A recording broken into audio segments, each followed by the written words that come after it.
Hi everyone, welcome back to a new video. आज की video में हम डिस्कस करने जा रहे हैं हिमाचल प्रदेश के करंट अफेयर्स अप्रैल 2023 के। हमारे करंट अफेयर होते हैं बहुत सारे न्यूज़पेपर से कंपाइल, जिनमें आ जाते हैं आपके दी ट्रिब्यून का Himachal page, times of India का हिमाचल पेज और अमर उजाला जो कि एक हिंदी न्यूज़पेपर है।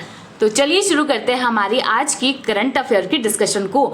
सबसे पहला हमारा क्वेश्चन आ जाता है, हिमाचल प्रदेश की कौन सी ऐसी यूनिवर्सिटी है जिन्होंने की सबसे पहला artificial intelligence based heart management system को इंस्टॉल किया है पहली बार। तो इसका नाम है हमारा CSKHP एग्रीकल्चर यूनिवर्सिटी पालमपुर। इन्होंने इस हर्ट मैनेजमेंट सिस्टम को इंस्टॉल किया है जिसका की नाम है हमारा ऑलफ्लेक्स। ये हर्ट मैनेजमेंट सिस्टम जो कैटल्स के लिए बनाया गया है, इसमें बहुत सारे सेंसर्स लगे हैं, मल्टीपल सेंसर्स लगे हुए हैं और ये जो जानवर होते हैं उनकी र्यूमिनेशन यानी कि जुगाली, उनकी एक्टिविटी, उनका रिप्रोडक्शन स्टेटस क्या है उसे मॉनिटर करेगा, उसको मॉनिटर करेगा। फिर जो सिग्नल्स हैं उसे भेजेगा ये आर्टिफिशियल इंटेलिजेंस सॉफ्टवेयर को, जो कि सिग्नल्स को फिर इंटरप्रेट करेगा, सिग्नल को इंटरप्रेट करेगा। इसके साथ ही ये जो हमारा ये जो सिस्टम है, इसे as a neck band use कर सकते हैं, कैटल्स के ऊपर as a neck band use कर सकते हैं ताकि उनकी एक्टिविटी को मॉनिटर कर सके। इसके बाद जो सारे डेटा है उसको एनालाइज करने के बाद ये सिस्टम सारे डेटा को एनालाइज करेगा और रेगुलर अपडेट दिया करेगा फार्म मैनेजर को। जो फार्म मैनेजर है वो अकॉर्डिंगली देखेगा फिर इसके कि क्या स्टेटस है उनकी हेल्थ का, उनकी र्यूमिनेशन का, क्या जरूरत है जानवरों को, फिर उसके अकॉर्डिंग उनके इनपुट्स को वो फिर पूरा करेगा। यहाँ पर एक कंसेप्ट आ गया हमारा आर्टिफिशियल इंटेलिजेंस का। आर्टिफिशियल इंटेलिजेंस होती है एक तरह से, क्या बोल सकते हैं इसको, कृत्रिम बौद्धिक क्षमता।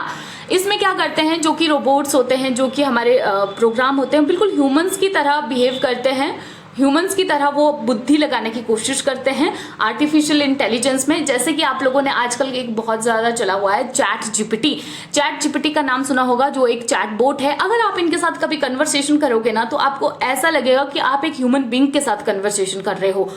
मेरा एक्सपीरियंस ये है, ये खुद का, आप भी एक बार जरूर ट्राई करना, क्योंकि ये आर्टिफिशियल इंटेलिजेंस बेस्ड है। ऐसे लगता है पूरा इंसानों की तरह ही आप बात कर रहे हो। नेक्स्ट हमारा करंट अफेयर है, who is new chief justice of Himachal Pradesh high court. Himachal उच्च न्यायालय के नए मुख्य न्यायाधीश हैं जस्टिस MS रामचंद्र राव और वो हैदराबाद से बिलोंग करते हैं।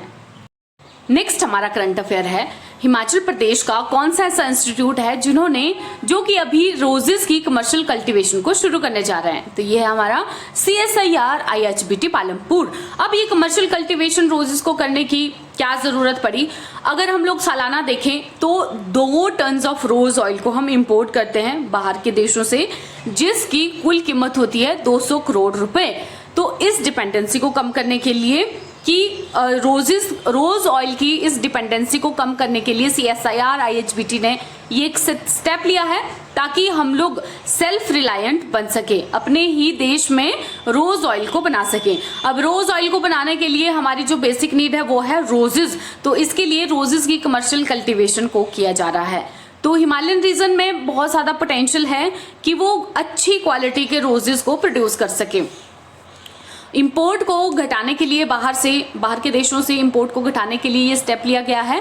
और ना कि अभी ये रोजेस की बात हम लोग कर रहे हैं, हमने पहले देखा था कि जो CSIR IHBT है उन्होंने बहुत सारे जो स्पाइसेस हैं उनकी कमर्शियल कल्टीवेशन को शुरू किया है, जैसे फॉर एग्जांपल केसर और मुलेठी के बारे में तो हमने डिटेल में पढ़ा था अपनी प्रीवियस वीडियो में भी, जब ये न्यूज़ आई थी तब।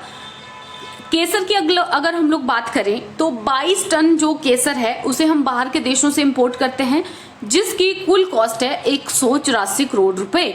और Iran, Spain, Afghanistan, in country से इसे हम इंपोर्ट करते हैं। मुलेठी की अगर हम लोग बात करें तो मुलेठी जो हमारे घर घर में यूज होती है उसका 8047 टन मुलेठी को हम लोग अफगानिस्तान, चाइना और नेपाल से इंपोर्ट करते हैं। मैंने आपको बताया था कि अफगानिस्तान से हम सबसे ज्यादा इंपोर्ट करते हैं मुलेठी का, क्योंकि सबसे ज्यादा मुलेठी जो है वहां पर ग्रो करवाई जाती है। तो इस तरह के जो अलग अलग स्पाइसेस हैं उनकी कमर्शियल कल्टीवेशन को CSIR IHBT शुरू कर रहा है। दालचीनी की कमर्शियल कल्टीवेशन के बारे में भी हमने पढ़ा था कि जो दालचीनी की कमर्शियल कल्टीवेशन है उसे कमर्शियल स्केल पर ऊना में शुरू करवाया जा रहा है। इसके साथ ही हमने अपनी प्रीवियस वीडियो में एक चीज देखी थी, लेवेंडर कल्टीवेशन के बारे में हमने पढ़ी थी, और जिसे पर्पल रेवोल्यूशन भी कहते हैं। पर्पल रेवोल्यूशन लेवेंडर कल्टीवेशन, इसको शुरू किया जा रहा है अरोमा मिशन के अंतर्गत। और अरोमा मिशन के अंतर्गत और भी बहुत सारे जो फ्लावर्स हैं उनकी कल्टीवेशन को शुरू किया जा रहा है, मतलब बड़े स्केल के ऊपर। जैसे कि हमने देखा था चंबा के सलूनी एरिया में वाइल्ड जो मैरीगोल्ड है वो बहुत अच्छे से मतलब वहां पर ग्रो हो रहा है अरोमा मिशन के अंतर्गत। इसके लिए लेवेंडर की कल्टीवेशन के लिए जो हमारी स्टेट की गवर्नमेंट है उन्होंने कोलैबोरेट भी किया है सेंटर की गवर्नमेंट के साथ। इसका ये जो सारे कमर्शियल स्केल पे ग्रो करवाए जा। नेक्स्ट हमारा करंट अफेयर है, भारत का कौन सा ऐसा स्टेट है जिन्होंने की, पहला स्टेट है जिन्होंने की अनआइडेंटिफाइड बॉडीज का पता लगाने के लिए एक डीएनए डेटाबेस बनाया है। यहाँ पे डेटाबेस लिखा है, डीएनए डेटाबेस यहाँ पर होगा, तो इसका सही आंसर है हमारा हिमाचल प्रदेश। हिमाचल प्रदेश ने एक डीएनए डेटाबेस बनाया है जो कि अनआइडेंटिफाइड बॉडीज का पता लगाने के लिए हमारी हेल्प करेगा। ये मैं 2022 का डेटा बता रही हूँ कि 150 डीएनए सैंपल जो हैं इसमें स्टोर किए गए हैं, अनआइडेंटिफाइड बॉडीज के 150 डीएनए सैंपल्स। ये हमें बॉडीज हैं उनका पता लगाने में हेल्प करेगा, और ना कि सिर्फ अनआइडेंटिफाइड बॉडीज का पता लगाने के लिए बल्कि इसकी और भी एप्लीकेशंस हैं। जैसे कि कोई हिनस क्राइम है, बहुत ही ज्यादा खतरनाक क्राइम है, उनकी क्रिमिनल इन्वेस्टिगेशन में ये हमारी हेल्प करेगा। और जो डिजास्टर विक्टिम्स है, बहुत सारे डिजास्टर होते रहते हैं हिमाचल प्रदेश में, नेचुरल कैलामिटीज, तो उनके जो विक्टिम्स हैं उनकी आइडेंटिफिकेशन में ये हमारी हेल्प करेगा। लोग गुमशुदा की रिपोर्ट्स आती रहती है बहुत सारी, तो जो मिसिंग पर्सन्स हैं उनको ढूंढने में ये हमारी हेल्प करेगा। इसके साथ ही जो रिपीट ऑफेंडर्स होते हैं, बार बार क्राइम करते हैं, उनको ढूंढने के में भी ये हमारी हेल्प करेगा।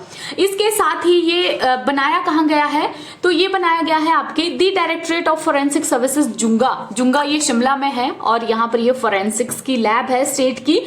तो यहाँ पर इन्होंने क्या किया हुआ था कि यूएस से प्रीवियस ईयर में, पिछले साल 55 लाख में ये DNA profile data basin and matching technology वाली जो मशीन है यहाँ से खरीदी थी, और उसके बाद ये डेटाबेस को तैयार करना इन्होंने शुरू कर दिया था। इसकी जो कैपेसिटी है टोटल, कितनी डीएनए प्रोफाइल्स को ये स्टोर कर सकता है, तो इसकी जो टोटल कैपेसिटी है वो है आपकी 20,000 डीएनए प्रोफाइल। आप लोगों को पता है कि हिमाचल प्रदेश में हर साल हिमाचल के अलग अलग पार्ट से लगभग 100 ऐसी बॉडीज मिलती है जिनके बारे में हमें कुछ भी पता नहीं चलता है, और वो वैसे ही रहती हैं बिकॉज उनके पास ना कोई डॉक्यूमेंट्स होता है, ना कोई एड्रेस होता है, और ना ही कोई उनके जानने पहचानने वाला उनकी रिपोर्ट को दर्ज करवाता है। नेक्स्ट हमारा करंट अफेयर है, पर्वतारोही बलजीत कौर हिमाचल के किस जिले से बिलोंग करती है, तो ये बिलोंग करती है आपके सोलन डिस्ट्रिक्ट से। ये न्यूज में क्यों आई हुई थी, ये न्यूज में इसीलिए आई हुई थी क्योंकि ये माउंट अन्नपूर्णा जो वर्ल्ड की 10th हाईएस्ट माउंटेन है वहां पर ये फंस गई थी। अभी उनका सफलतापूर्वक रेस्क्यू किया जा चुका है और ये अभी जिंदा है। बीच में इनके डेड होने की न्यूज भी चली हुई थी। ये फर्स्ट इंडियन क्लाइंबर है जिन्होंने की एक सिंगल सीजन में 8,000 मीटर से ऊपर की 4 पीक्स को फतेह किया था। नेक्स्ट हमारा करंट अफेयर है, कौन सी टेक्नोलॉजी यूज की जा रही है रोपवे प्रोजेक्ट को बनाने में जो शिमला के तारा देवी से शुरू हो रहा है, तो उसके लिए टेक्नोलॉजी यूज की जा रही है आपकी Austrian ropeway technology. Shimla city में ये जो प्रोजेक्ट बनाया जा रहा है ये शिमला सिटी को डीकंजेस्ट करने के लिए बनाया जा रहा है। जब टूरिस्ट का सीजन होता है तो शिमला में बहुत सारी गाड़ियां व्हीकल्स हो जाते हैं, जिससे एक तो पार्किंग की इश्यूज आते हैं, सेकंड पॉल्यूशन के भी इश्यूज आते हैं। तो जो स्टार्टिंग पॉइंट है शिमला सिटी का तारा देवी से, वहीं से ही ये रोपवे प्रोजेक्ट बनाया जा रहा है ताकि अंदर जो है वो वाहन ना जा सके, लोग रोपवे से ही वहां से जाएं सिटी के कॉर्नर कॉर्नर तक। फॉरेन फंडिंग के लिए कहा जा रहा है इसके लिए न्यू डेवलपमेंट बैंक से। न्यू डेवलपमेंट बैंक इसके लिए फॉरेन फंडिंग करेगा, जिसका हेडक्वार्टर कहाँ है आपका, शंघाई में। इसके साथ ही टोटल कॉस्ट जो है इस प्रोजेक्ट की वो 1,546 करोड़ रुपए है, और इसके लिए जो फंडिंग की जाएगी वो 80% फंडिंग इसकी सेंटर से की जाएगी, और जो 20% फंडिंग है इसकी वो स्टेट से की जाएगी। लेंथ इसकी 14.69 किलोमीटर लॉन्ग है लगभग। नेक्स्ट हमारा करंट अफेयर है, सिंबलवाड़ा नेशनल पार्क हिमाचल के किस डिस्ट्रिक्ट में लोकेटेड है, तो ये है हमारा सिरमौर में। अब इसे हम करंट में क्यों डिस्कस कर रहे हैं? एक्सपर्ट्स का ये कहना है कि एक मल्टी स्टेट टाइगर रिजर्व की ज़रूरत है। मल्टी स्टेट जिसमें आपका हिमाचल आ गया, हरियाणा आ गया, उत्तराखंड आ गया, ये कवर्ड हो। अब आप लोग ये देखिए, ये हिमाचल प्रदेश का मैप है यहाँ पर, और सिरमौर के साथ हरियाणा अपनी बाउंड्री को शेयर कर रहा है और साथ में ही उत्तराखंड अपनी बाउंड्री को शेयर कर रहा है। यहाँ पर है आपका सिंबलबाड़ा नेशनल पार्क, जिसे हम कर्नल शेरजंग नेशनल पार्क भी कहते हैं, और यहाँ पर हरियाणा में है आपका कालेसर नेशनल पार्क। साथ में लगते ही उत्तराखंड में है आपका राजाजी टाइगर रिजर्व और राजाजी नेशनल पार्क।